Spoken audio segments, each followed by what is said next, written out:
मैं basically belong करता हूँ लखनऊ से और मुझे प्रैक्टिस स्टार्ट करनी थी।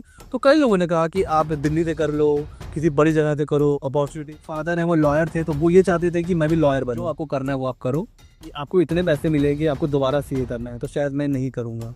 इसको करने के लिए अपने आप में डेडिकेशन, 9 अटेम्प्ट्स लग गए सीए बनने। 9 अटेम्प्ट्स का मतलब आप समझ रहे हो, करीब करीब 4 से 5 साल। क्या सीए छोड़ दो। अगर मुझे अकेले प्रैक्टिस करनी होती तो शायद मैं मोटिवेट ना हो पाता। जीएसटी की हवा चल रहा है कि मुझे 100 रुपये का नौकर नहीं बनना है, मुझे नरक का राजा बनना है। इंडिया में ना हर घर में एक डॉक्टर है और एक एडवाइज़र। यह बात आप मान लग जाता है। ऑफिस का एक्सपीरियंस तुरंत पैसा नहीं आएगा, 2-3 साल तक आपको ज़ीरो पे काम करना पड़ेगा, तो बन जाता है। वहाँ से पैसा लिखवाना प्रॉब्लम होती है।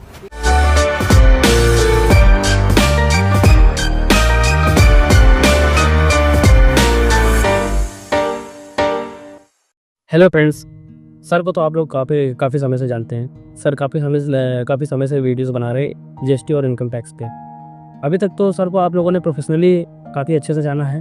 आइए आज सर के बारे में कुछ पर्सनल लाइफ के बारे में जानते हैं। जैसा कि सर की पर्सनल लाइफ में कि सर आप कहाँ से आपका बैकग्राउंड क्या है, सर आप कहाँ से बिलोंग करते हैं सबसे पहले। मैं बेसिकली बिलोंग करता हूँ लखनऊ से। मेरी जो स्कूलिंग हुई है वो भी लखनऊ से ही हुई है, और जो मैंने सी भी जर्नी स्टार्ट करी अपनी, वो भी लखनऊ से ही करी है। और लखनऊ शहर मुझे बड़ा पसंद है, सिर्फ इसलिए नहीं कि मैं यहाँ पर मतलब पढ़ा बड़ा हूँ या मेरी स्कूलिंग हुई है, वैसे भी मुझे यहाँ का इन्वायरमेंट काफ़ी पसंद है। इसलिए जब मुझे प्रैक्टिस स्टार्ट करनी थी तो कई लोगों ने कहा कि आप दिल्ली से कर लो, किसी बड़ी जगह से करो, अपॉर्चुनिटी होगी। मैंने कहा नहीं, मैं लखनऊ से ही करूँगा, क्योंकि लखनऊ मुझे हमेशा से पसंद है। तो मेरा बचपन में यहीं गुजरा, मेरी स्कूलिंग यहीं से हुई, कॉलेज मैंने यहीं से ही करा, और सीए भी जब मैं पूरी पढ़ाई मेरी, देखिए जिस समय मैंने सीए ज्वाइन किया था उस समय लोग सीए करने के लिए दिल्ली जाते थे। वहाँ पे अच्छी कोचिंग्स थी, अच्छे टीचर्स थे, फैकल्टी अच्छी थी। मैंने वो भी लखनऊ से ही किया। मैंने कहा यार कहीं नहीं जाना है, यहीं पर रह के सब कुछ करना है। तो मेरी पूरी जो जर्नी रही है वो यहीं की रही है। मेरे जो फादर है वो लॉयर हैं और मम्मी हाउस वाइफ हैं, और बस ये छोटी सी मेरी एक जर्नी है। मेरे जो फादर हैं वो लॉयर थे, तो वो ये चाहते थे कि मैं भी लॉयर बनूं। जैसे कि हर एक फादर का एक सपना होता है कि भाई उनका ये था कि जो उनकी प्रैक्टिस है कोई आगे कैरी फॉरवर्ड करने वाला हो, जो उनकी प्रैक्टिस को संभाल सके। लेकिन मुझे उतना इंटरेस्ट नहीं था, मतलब एलएलबी लॉयर की फील्ड में। मुझे सीए अच्छा लगता था, तो मैंने फिर सीए परस्यू किया। हालांकि उन्होंने कोई प्रेशर नहीं डाला कि आप एलएलबी ही करो, उन्होंने कहा जो आपको करना है वो आप करो, तो फिर मैंने सीए किया। सर वैसे आपने पर्सनल लाइफ में आपने बताया सर, क्या है मैं ये जान सकता हूँ कि आपकी शादी हो गई है सर? जी हाँ, शादी मेरी हो चुकी है, और अभी नेक्स्ट मंथ बाद में मेरी पहली एनिवर्सरी भी है। अच्छा, यानी कि अब जल्दी शादी हुई थी हाँ, चलिए सर, बहुत अच्छी बात है। सर आपने सीए करने से पहले आपको किस तरह की प्रॉब्लम फेसेस करनी पड़ी? आपको जब शुरुआत में आपने सीए को स्टार्ट किया, तो आपने वहाँ से लेकर के सीए तक बनने तक आपने कितनी प्रॉब्लम फेसेस करी रहे? क्या है उस जर्नी में, जब अभी सोच लेते हैं ना, तो मतलब डर लगे लगता है। जैसे अभी कोई मुझसे कह दे कि आपको इतने पैसे मिलेंगे, आपको दोबारा सीए करना है, तो शायद मैं नहीं करूँगा। जो लोग मेरे फ्रेंड्स जो सीए कर रहे हैं या जो सीए हैं, वो जानते होंगे CA one of the toughest course है, और इसको करने के लिए अपने आप में डेडिकेशन चाहिए। और इसमें आपने कई बार सुना होगा कि अटेम्प्ट पे अटेम्प्ट लगते हैं। बिल्कुल सर, बिल्कुल। पता है कितने अटेम्प्ट मुझे लग गए? मुझे 9 अटेम्प्ट लग गए सीए बनने। 9 अटेम्प्ट का मतलब आप समझ रहे हो, करीब करीब 4 से 5 साल। ये मैं सिर्फ फाइनल की बात कर रहा हूँ, फाइनल ये। अभी मैंने फाउंडेशन और आईपीसीसी थिंग जोड़ा है, तो पूरा अगर मैं बात करूँ सीए करने में, मुझे तो करीब 9 साल लगे। 9 साल की जर्नी है मुझे सीए करने की। इस वजह सबसे बड़ी प्रॉब्लम आती है कि जब आप फेल हो जाते हो जी, और फिर जब आपको दोबारा वही बुक्स फिर से पढ़नी है जी, फिर वही बुक्स आपको खोलना है, वही चैप्टर्स, और वही सारी चीजें फिर से आपको पढ़ना है। वो जो अपने आप को दोबारा रिस्टोर करना पड़ता है, वो सबसे बड़ा टफ पॉइंट होता है एक सीए की लाइफ का। Okay sir. तो जी हाँ, और कई बार ऐसा भी होता है कि लगता है कि क्या सीए छोड़ दो जी। ये भी कई बार हुआ कि चलो सीए छोड़ देते हैं और कहीं जॉब कर लेते हैं। वो भी कई बार पॉइंट्स आते हैं जब आप एकदम टूट जाते हो, आपका कॉन्फिडेंस एकदम जीरो हो जाता है। तो मेरे साथ भी ऐसा हुआ। बट हाँ, ऐसा मतलब अंदर से था कि भाई सीए करना है तो करना है, तो बस ओके। डेडिकेशन थी, चलिए अच्छी बात है सर। तो सर जब सीए बनने के बाद आपने प्रैक्टिस और जॉब में, दोनों में आपने प्रैक्टिस चुनी या जॉब क्यों नहीं चुनी? कुछ बताना चाहेंगे सर उसके बारे में? देखिए मैं सर बताऊं कि झूठ बताऊं? सर सच ही बताइए, झूठ कैसे गए जान जब के? सच बताऊं तो जो इनिशियल जो हमारा जो था वो था जॉब। अच्छा। तो जो हम लोगों ने कैसे आने फिर प्रैक्टिस, ठीक है, प्रैक्टिस सब लोगों ने स्टार्ट करी थी। मैं और मेरे साथ 3 और मेरे फ्रेंड्स थे, तो हम लोगों ने 4 लोगों ने प्रैक्टिस स्टार्ट करी। अगर मैं आपको बताऊं, अगर मुझे अकेले प्रैक्टिस करनी होती तो शायद मैं मोटिवेट ना हो पाता। क्योंकि पहले तो हमेशा ये था, जब हम लोग सीए फाइनल में थे तो ये बात होती थी कि यार उसका पैकेज लग गया, किन का पैकेज लग गया 12 लाख का, किन का 10 लाख का लग गया, किसी का 8 लाख का, 15 लाख का। तो ये होता था कि यार चलो प्रैक्टिस के बारे में सोचते ही नहीं थे। हमेशा ये होता था चलो जॉब करनी है। अच्छा, उस बीच आई थिंक 13-14 की बात है, जीएसटी की हवा चलने की थी। ये हो गया था कि हाँ जीएसटी आने वाला है जी। तो तब पहला वो चीज क्लिक करी कि चलो क्यों ना प्रैक्टिस के बारे में सोचा जाए। तो जो जहाँ पे मैंने ट्रेनिंग करी है वहां पर एक मेरे सीनियर थे, तो उनके साथ डिस्कशन हो रहा था कि क्या जीएसटी आने के बाद प्रैक्टिस करी जा सकती है। तो बस उसके बाद धीरे धीरे वहां से जर्नी, फिर अभी तक फिर दिमाग में जॉब चल रहा था। फिर धीरे धीरे दिमाग में आया कि आप प्रैक्टिस भी कर सकते हैं। धीरे धीरे जो लोग प्रैक्टिस में थे उनसे पूछते थे ये यार क्या दिक्कत आती है, क्या प्रॉब्लम आती है। मतलब 2015, हाँ आई थिंक 14 के लास्ट 15 आते आते ये डिसाइड हो गया था कि भैया जॉब ही करनी है, प्रैक्टिस ही करनी है, जॉब नहीं करनी है। और फिर उसके बाद जब जीएसटी आ गया उसके बाद तो मतलब आप कह सकते हो, देखिए जीएसटी आने के बाद जो नॉन सी हैं जी, उनके लिए आप कह सकते हो दरवाजे खुल चुके हैं। मैं अपने वीडियो में बताता रहता हूँ कि आप जीएसटी प्रैक्टिशनर बन के भी आप अच्छी खासी अर्निंग कर सकते हैं। तो एक नॉन सी के लिए भी अर्निंग खुल गई, अर्निंग बढ़ गई, अपॉर्चुनिटी आ गई। तो सी के लिए तो आई नहीं। तो कहीं ना कहीं जीएसटी ने बहुत बड़ा रोल प्ले किया ये डिसाइड करने में कि जॉब करना है कि प्रैक्टिस करना है। और मैं कोई जॉब के अगेंस्ट नहीं हूँ, बट जॉब में एक जो होता नहीं है कि आप वही 10 से 5, 10 से 6, और फिर किसी दूसरे पे डिपेंड है। अगर अगर आप ये छुट्टी भी लेनी है तो अब सोचना पड़ेगा कि यार बॉस का मूड करना है, हाँ। बॉस मूड अच्छा है खराब है, बॉस क्या कहेगा, तो वो नहीं करना है। अपना काम। जी।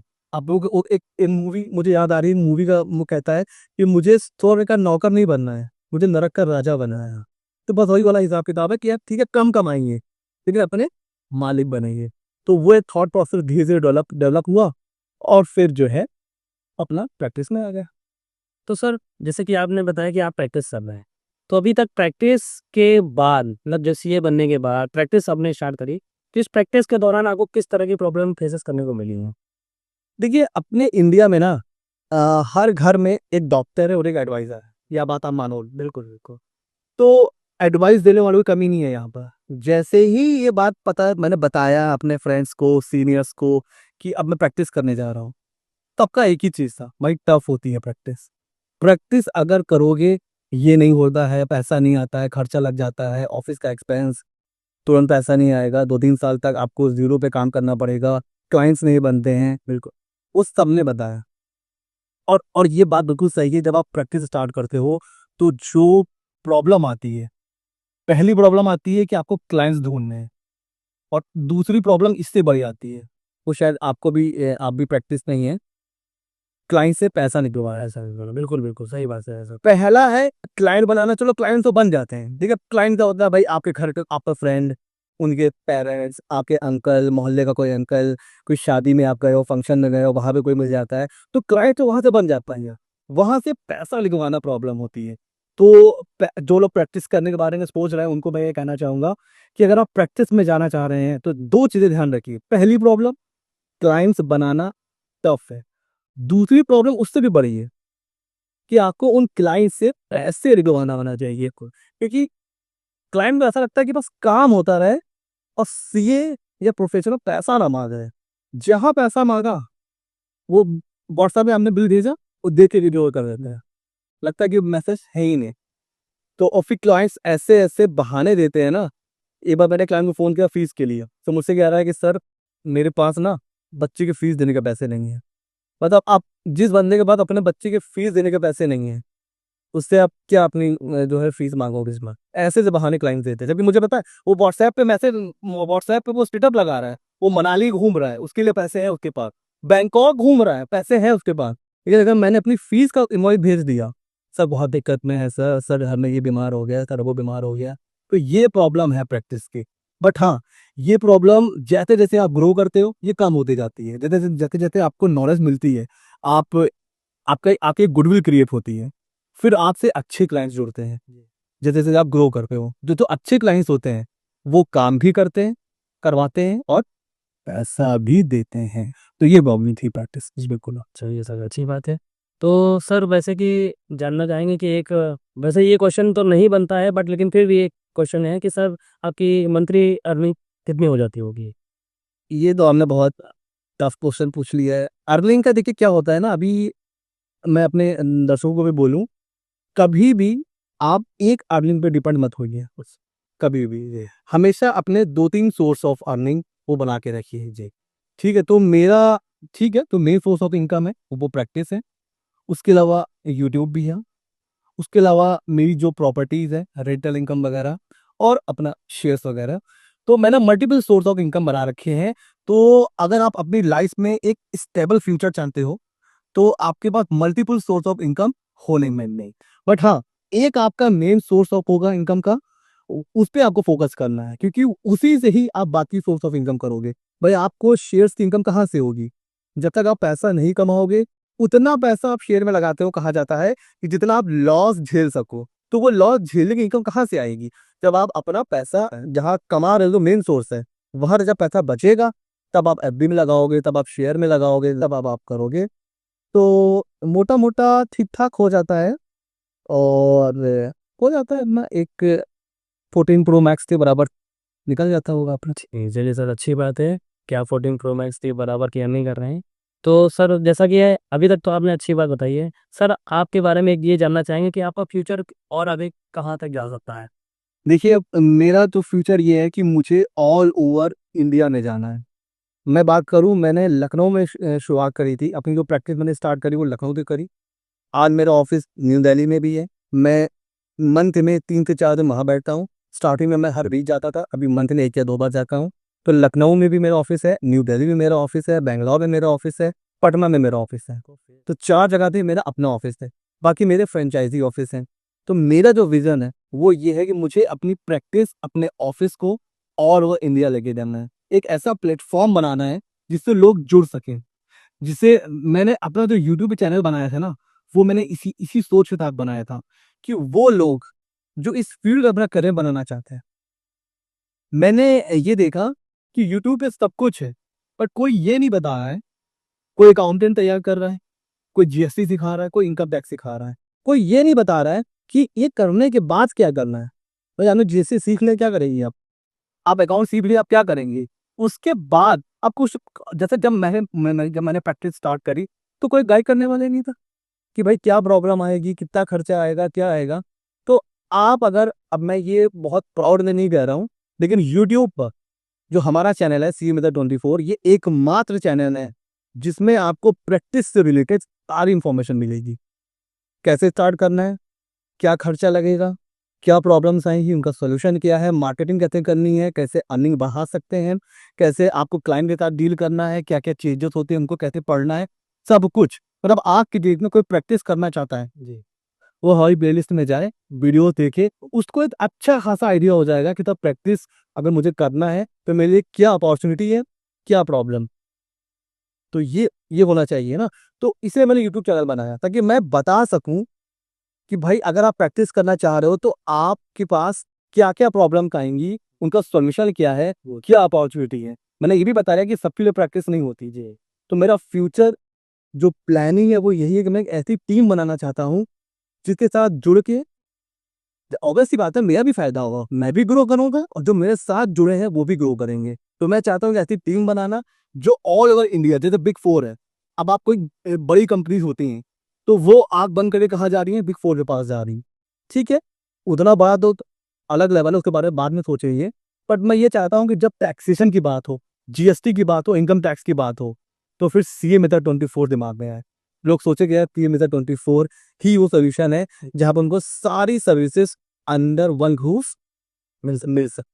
तो ये मेरा एक फ्यूचर है कि मैं एक ऐसी टीम बनाना चाहता हूँ और ऑल ओवर इंडिया में मैं अपना जो अपना नाम है वो करना चाहता हूँ। ओके सर, बहुत अच्छी बात है सर। जैसा कि सर ने इतना अच्छा बताया है, बट सर आपका हमारे एक छोटा सा क्वेश्चन और है कि आप हमारे व्यूअर्स को अपने ज़रिए से क्या मैसेज देना चाहते हैं कि वो आगे अपने आप को कितना ग्रो करते हैं, कितना फ्यूचर उनका ब्राइट होता है? तो सर देखिए, जैसे कि अभी जस्ट न्यू ईयर स्टार्ट हुआ है जी, और न्यू ईयर के मैंने एक वीडियो भी बनाया था कि देखिए, जो बीत गया सो बीत गया है ना, अब तो जो साल जाना तो चला गया ना। अच्छा बीता, बुरा बीता, खराब बीता, जो भी था, अब नया साल शुरू हो रहा है। और सिर्फ प्रैक्टिस की बात नहीं कर रहा हूँ, लाइफ में देखिए क्या होता है, लाइफ में वही होता है जो डिसीजन आप लेते हैं। आपने सही डिसीजन लिया तो आपकी लाइफ में सही होगा, गलत डिसीजन लिया तो गलत चीजें होंगी आपके साथ। तो अब आपको ये बैठ करके सोचना है कि आपको 2025 में करना क्या है। ओके, उसके अकॉर्डिंग आपको क्या करने हैं, डिसीजन लेने हैं। आपको प्रैक्टिस कर लेंगे, जुड़ जाओ, पढ़ना शुरू करो, अपना एक टाइम दे दो कि मुझे 1 अप्रैल से प्रैक्टिस शुरू करनी है। आपके पास 3 महीने हैं, जुड़ जाओ। क्या खर्चा आएगा, वो खर्चे का पैसे कहाँ से आएंगे, उसके जुगाड़ में लग जाओ। दूसरा, क्या नॉलेज चाहिए, उसमें जुड़ जुड़ जाओ। 1 अप्रैल से प्रैक्टिस शुरू करनी है, मतलब करनी है। आपको जॉब करनी है, एक टारगेट बना लो कि मुझे 1 जून से पहले पहले जॉब चाहिए। अब उसके लिए जो एग्जाम क्रैक करने हैं, उसकी जो तैयारी है, वो आप करने में जुड़ जाइए। मतलब आपको डिसीजन आज लेना है अपने फ्यूचर के लिए। और कभी वेट मत करिए कोई दूसरा आएगा और वो आपकी हेल्प करेगा, कभी नहीं। आपको अपनी हेल्प खुद करनी है। इवन आपके पेरेंट्स भी हर जगह हाथ पकड़ के आपको नहीं चलाएंगे, बिल्कुल। आपको अपनी जर्नी खुद तय करनी है। ये मत सोचिए कोई और आएगा वो आपको कुछ बताएगा। तो आज डिसाइड करिए कल क्या करना है, डिसीजन लीजिए और उसको मतलब डट जाइए। ये जो थोड़ी देर का मोटिवेशन होता है वो बहुत बेकार होता है। जी, जी, बिल्कुल ऑब्वियस लोग क्या करते हैं, वीडियो देखा, मोटिवेट हो गए, अरे अब कल से एकदम कुछ करें। एक दिन बहुत मेहनत करी, 2 दिन बहुत मेहनत करी, तीसरे दिन ठंडे पर बिल्कुल। कि चलो बाद में लिखा जाएगा। ऐसा नहीं करना है। ये आपको एक अपना एक टारगेट रखिए कि इस टारगेट तक मुझे ये अचीव करना है, उसके लिए मेहनत करिए और जुड़ जाइए। तो बस ये चीज़ें हैं। बाकी मैंने ये सब चीज़ें अपनी जो काफ़ी वीडियोस में बता भी चुका हूँ, कैसे प्रैक्टिस करना है, कैसे क्या करना है। सो ये सारी चीज़ें हैं। तो इसीलिए मैंने आपको बुलाया कि मैं ये पॉडकास्ट के थ्रू जी, जो हमारे व्यूअर्स हैं उनको बताना चाहता हूँ कि लाइफ में अगर कुछ अचीव करना है तो उसके लिए मेहनत करनी आपने करनी होगी। और मैं सर के बारे में बता दूं, सर भी लॉयर हैं। ये लखनऊ में ही प्रैक्टिस करते हैं, एडवोकेट हैं। और जो मैंने 4 लोगों के बारे में बताया था जिनके साथ मैंने प्रैक्टिस स्टार्ट करी है, मैंने कहा था 4 लोगों के साथ स्टार्ट करी है, उसमें से एक सर भी हैं, एडवोकेट हनी। ये जो हमारा एक विंग्स है, जैसे जीएसटी टैक्सेशन का विंग्स है, उसके अलावा एक लिटिगेशन का विंग्स होता है। जैसे जो केस लगते हैं, चाहे वो जीएसटी के हो, टैक्स के हो, हाई कोर्ट में हो, सिविल कोर्ट में हो, तो वो सब चीज़ें सर हैंडल करते हैं। तो और उसके अलावा हमारे 2 और पार्टनर थे, हम लोगों ने मिल के ही ये जर्नी स्टार्ट करी थी। इसीलिए आज मैंने इनको इनवाइट किया कि आपस में बातचीत करेंगे तो उससे चीज़ें निकल के आएंगी। और अगर आपको इस तरह की जो सीरीज़ है ये अच्छी लग रही है तो आप कमेंट सेक्शन में बताइए, ताकि हम इसी तरह और लोगों को बुलाएं अलग अलग फील्ड से। देखिए क्या होता है, बुक की नॉलेज अलग होती है और प्रैक्टिकल नॉलेज अलग होती है। बिल्कुल, बिल्कुल। ठीक है, तो अगर आपको ये जो सीरीज है, ये जो वीडियो है, अगर ये अच्छा लगा है तो हमें ज़रूर बताइए। हम और लोगों को बुलाएँगे, उनकी एक्सपीरियंस आपके साथ शेयर करेंगे ताकि हम उनसे कुछ सीख सको और अपने करियर में आगे जा सको। मिलते हैं अगले नॉलेजेबल और एक और पॉडकास्ट में।